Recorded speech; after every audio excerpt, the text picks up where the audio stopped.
நான் இந்த திராவிட முன்னேற்ற கழகத்தினுடைய கட்சி சார்ந்த பேச்சாளர் இல்லைங்க, கொள்கை சார்ந்த பேச்சாளர். நான் கொள்கைக்காகத்தான் பேசுகிறேன், நன்றி உணர்வுக்காக பேசுகிறேன். காலையில காலேஜ்ல வேலை செய்யறேங்க. நான் காலையில திங்கக்கிழமை காலையில புடவெல்லாம் கட்டிக்கிட்டு நல்ல கிளம்பும் போது என் மனசுல எப்பவுமே வர ஒரே ஒரு கேள்வி என்ன தெரியுமா?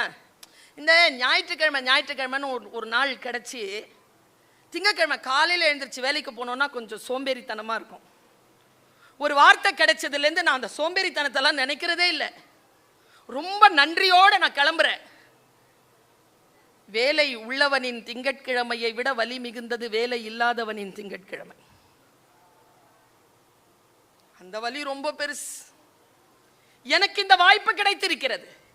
தாழ்த்தப்பட்ட பிற்படுத்தப்பட்ட ஒரு வகுப்பிலே பிறந்தவள் நான். எனக்கு கல்வி அளிக்கப்பட்டிருக்கிறது, பேராசிரியர் என்கின்ற பட்டம் கிடைத்திருக்கிறது.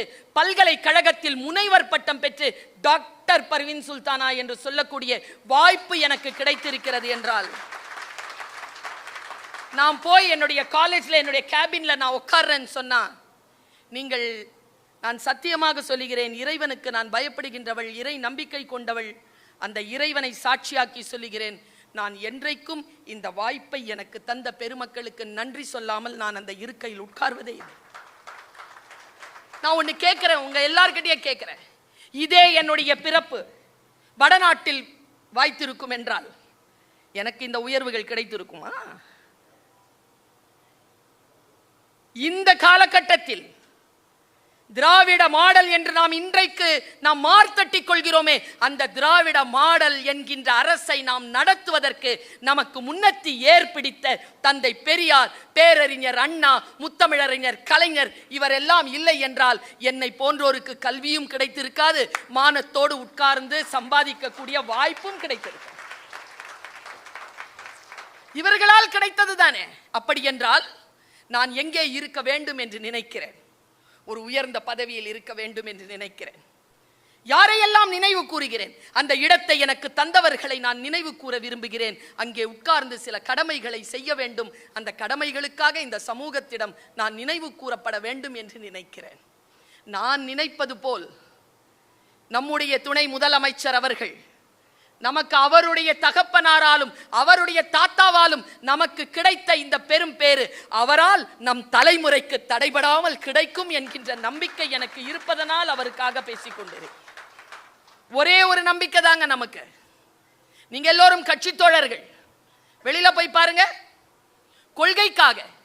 கொள்கைகளை முன்னெடுக்கக்கூடிய தலைமைக்காக மக்கள் ஒன்று திரட காத்திருக்கிறார்கள் என்றால் அந்த தலைமை பொறுப்பில் இருக்கக்கூடிய அவரை நான் புகழ்கிறேன், பாராட்டுகிறேன், வரவேற்கிறேன்.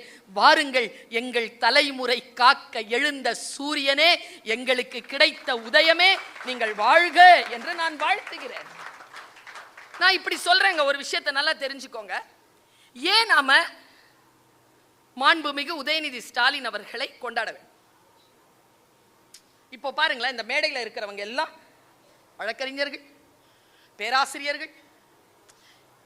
இவங்கள், நீங்க யாரெல்லாம் இந்த கட்சிக்கு எதிரானவர்களோ அங்கெல்லாம் போய் இந்த மாதிரியான நாட்களை கூப்பிட்டு அவங்களெல்லாம் வாழ்த்த சொல்லுங்களேன்.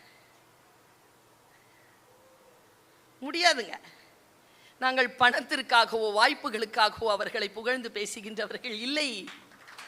அவர்களுடைய கொள்கைகளுக்காக, இந்த சமூக நலனுக்காக பேசிக் கொண்டிருக்கின்றவர்கள். நான் உதயநிதி ஐயா அவர்களை ஒரு குறிப்பிட்ட இடத்துல வந்து நிறுத்துறேன். நீங்க சரியா புரிஞ்சுக்கணும், நான் சொல்றதை நீங்க சரியா புரிஞ்சுக்கணும். இது பிரச்சார கூட்டம் இல்லை. ஆனால் பெண்கள் நாம் இருக்கிறோம் இல்லையா? நான் சொல்றேன், இவங்களை பத்தி எனக்கு தெரியாது. பெரியார் சொல்வார், அவன் ஆம்பளை எப்படியோ போறான் அப்படிம்பார். எனக்கு நீங்க தான் டார்கெட். நீங்க ஒருத்தர் இதை மனசுல நினைச்சிட்டீங்கன்னு வச்சுக்கோங்களேன், அந்த குடும்பத்தில் இருக்கக்கூடிய எல்லோரும் உங்களுடைய கருத்திற்குள்ளாக வந்து நிற்பார்கள் என்பதில் நான் உறுதியோடு இருக்கிறேன். சரியா? நீங்க அதை புரிஞ்சுக்கணுங்கிறதுனால நான் சொல்றேன். நான் தொலைக்காட்சியில் ஐயா சமீபத்தில் ஒரு 8 மாதம் இருக்கும், 7-8 மாதத்துக்கு முன்னால ஒரு நிகழ்ச்சியை பார்க்குற, ஒரு 3 நிமிஷ நிகழ்ச்சி. அந்த நிகழ்ச்சியில் ஒரு அம்மா இப்படி நிற்கிறாங்க, கழுத்தில் ஒரு சின்ன முத்து மாலை, தலைமுடி இப்படி இருக்கு, ஒரு 50-55 வயது இருக்கும் அந்த அம்மாக்கு. அந்த அம்மா நிற்கிறாங்க, அவங்க பேசுறாங்க, இங்கிலீஷ்ல தான் பேசுறாங்க, எனக்கு புரியுது, அந்த இங்கிலீஷ் எனக்கு புரியுது. அவங்க நின்று பேசும்போது ஒரு 2-3 விஷயம் சொல்றாங்க. நான் அந்த அம்மாவை கூர்ந்து கவனிக்கிறேன். எங்க அம்மா பேர் ஷியாமலா, எங்க அப்பா பேர் எங்க தாத்தா பேர் கோபாலன். நாங்க சென்னையில் பெசன் நகர்ல எங்க தாத்தாவை பார்க்க வருவோம். இங்கிலீஷ்ல சொல்றாங்க அவங்க. பார்க்க வருவோம். அப்ப எனக்கு 5 வயசு. 5 வயசுல இருந்து 12 வயசு வரைக்கும் என் தாத்தாவோட நான் இருந்திருக்கேன். எங்க தாத்தா லாங் வாக் போவார். அப்போ என் கையை பிடிச்சிட்டு போவார். அவர் என்கிட்ட பேச மாட்டார், வெளியில தன்னுடைய நண்பர்கள் கிட்ட பேசுவார். இந்த நாடு எவ்வளவு சிறப்பான நாடுன்னு சொல்லுவார். ஊழல் இல்லாமல் இந்த நாடு வாழ்வதற்கு எவ்வளவு தகுதியான நாடுன்னு சொல்லுவார். நிறைய விஷயங்களை அவர் பேசிக்கிட்டே போனார். நான் ஒரு 7 வருஷம் மாசத்துல ஒரு 15-20 நாள் அவருடைய வாக்ல அவருடைய பேச்சை நான் கேட்டிருக்கேன். என் ஆழ் மனதில், என் சிறிய வயதில் என் தாத்தாவின் பேச்சையும் அவருடைய கொள்கைகளையும் கேட்டு கேட்டு வளர்ந்ததனால் அடுத்த 20 ஆண்டுகளுக்குள் நான் சிவில் சர்வீஸ்ல நிறைய பணிகள் செய்து இன்றைக்கு அமெரிக்காவின் துணை ஜனாதிபதியாக இருக்கிறேன். என் பெயர் கமலா ஹாரிஸ் என்று அவர் சொன்னார். நான் இங்க எங்க நிக்கிறேன்னா, யாருடன் நீங்கள் வளர்ந்திருக்கிறீர்கள்?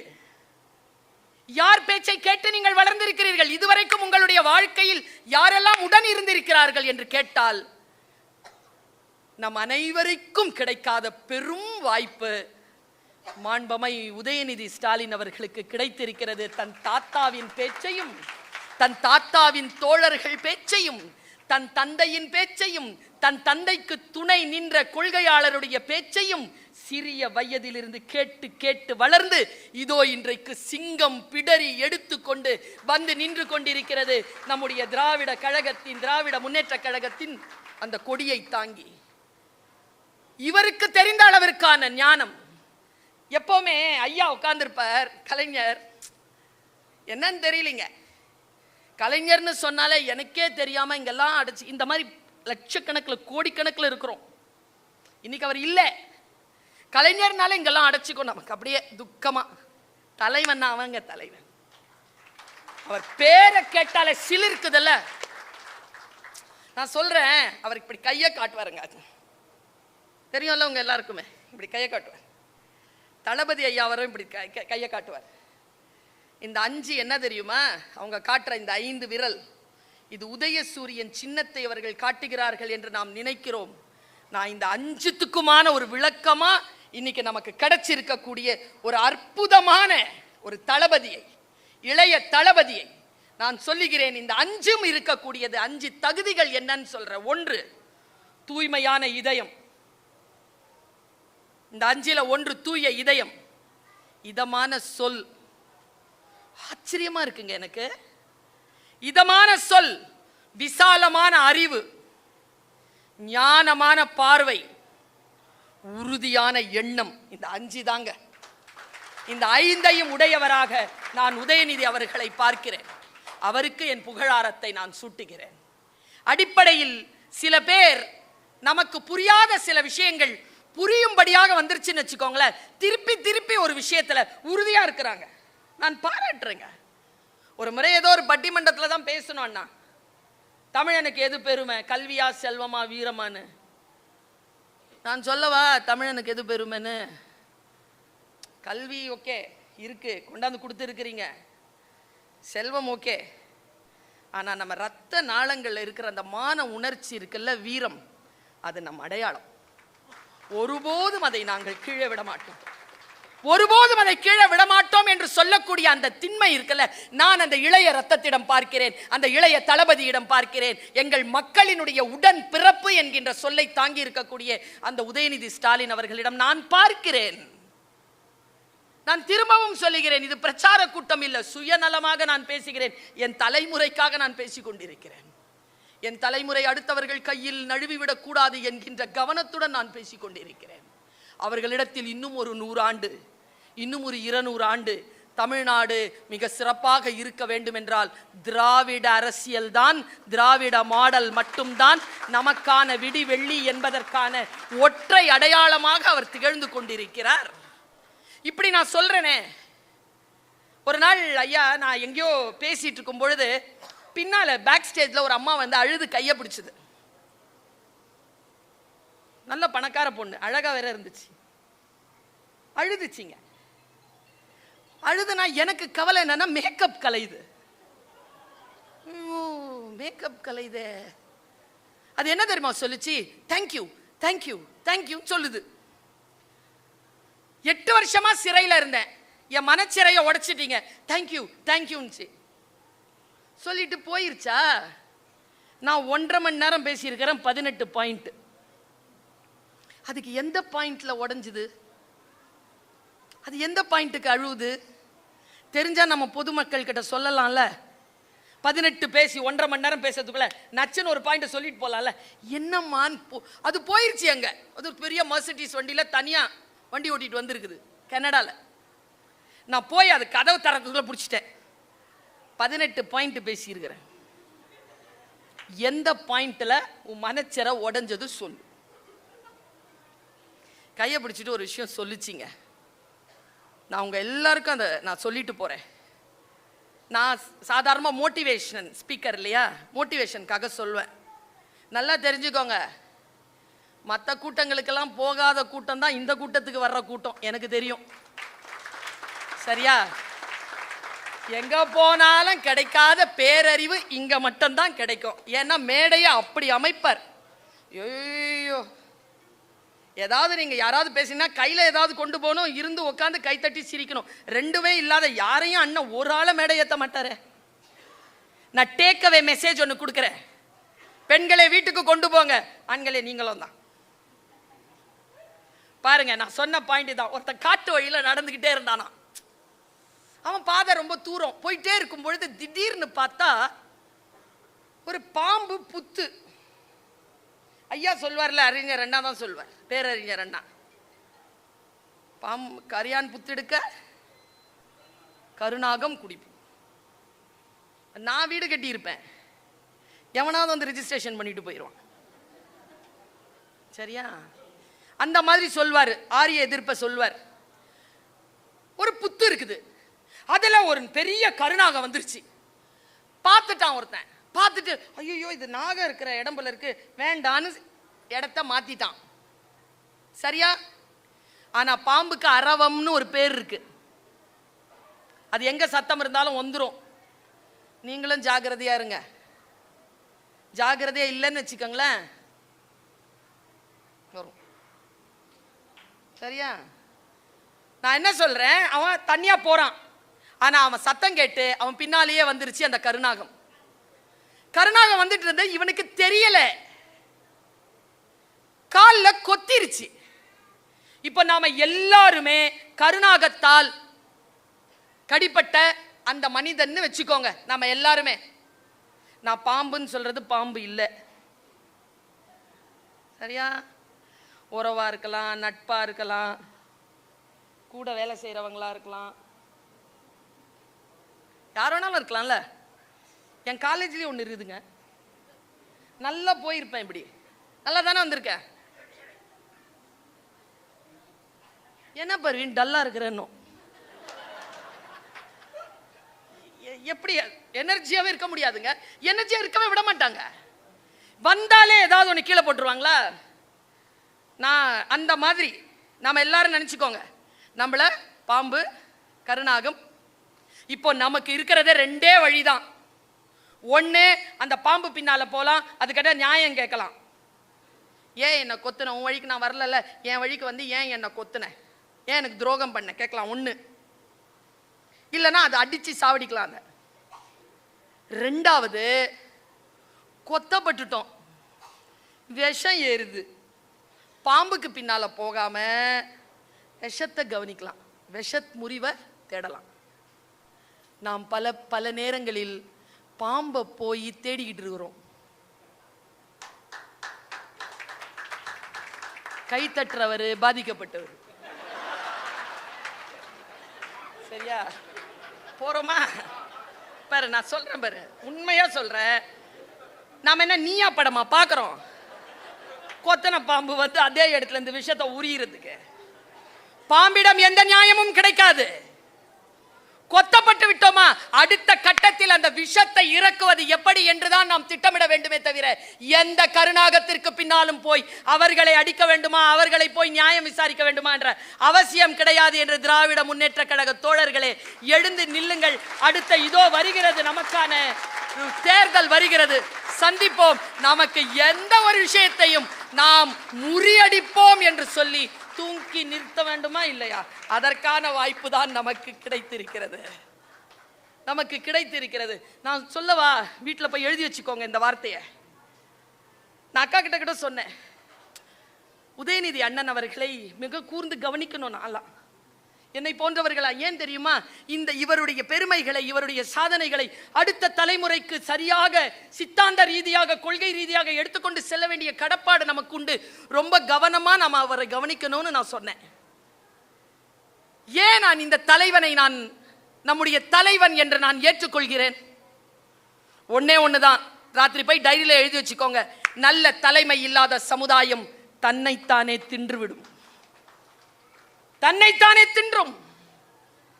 நல்ல தலைமை இல்லாத சமுதாயம் தன்னைத்தானே தின்று கொண்டிருப்பதை அன்றாடம் நாம் பார்த்து கொண்டிருக்கிறோமா இல்லையா? இங்க வந்து ஒருத்தர் சொன்னாரு, எதிரணியில் இருக்கக்கூடியவர்கள் எல்லாம் சாய்ந்து போவார்கள். எப்போ நடந்து முடிஞ்சதை ஏன் இப்போ வந்து பேசிட்டு இருக்கிற? எப்போ முடிஞ்சு போச்சு. நல்ல தலைமை இல்ல. நம்முடைய திராவிட முன்னேற்ற கழகத்திற்கான அரசியலை நான் ரொம்ப பெருமையா, ஒரு தாய் தன் பிள்ளை எழுந்திருச்சு நின்னா எப்படி பெருமைப்படுவாரோ, ஒரு தாத்தா தன்னுடைய பேரன் எழுந்து நின்றால் எப்படி பெருமைப்படுவாரோ, அப்படி பெருமைப்படுறேங்க நானு. இப்படி கைவிடாம, இந்த உன்னுடைய அடுத்த கையில இருக்கக்கூடிய அந்த டார்ச்சை புடிச்சுக்கோ, நடைப்பயன் நம் மேற்கொள் என்று சொல்லுகின்ற அந்த பேரன்பு மிக்கவர்கள் நமக்கு கிடைத்திருக்கிறார்கள். நமக்கு தலைவர்களுக்கு பஞ்சமே கிடையாது, நமக்கு தலைவர்களுக்கு பஞ்சமே கிடையாது என்கின்ற சூழல் நமக்கு கிடைத்திருக்கிறது. நான் இப்படி சொல்லி நிறைவு செய்கிறேன். வீட்டுக்கு எடுத்துட்டு போறதுக்கான செய்தி ஒன்று சொன்னேன்ல, டெப்தா இன்னொன்னு சொல்றேன். நான் யாரையும் எதிரில் இருக்கிறவங்களை குறிப்பிட்டு இதை சொல்லலை, புரிஞ்சுக்கணும் நாமெல்லாம், அதனால சொல்றேன். புறா இருக்குல்ல, புறா தன்னுடைய குட்டிய வேட்டைக்கு அனுப்பிச்சுதான். வேட்டைக்கு அனுப்பும் போது ஏதோ சொல்லி அனுப்பிச்சிருக்கு.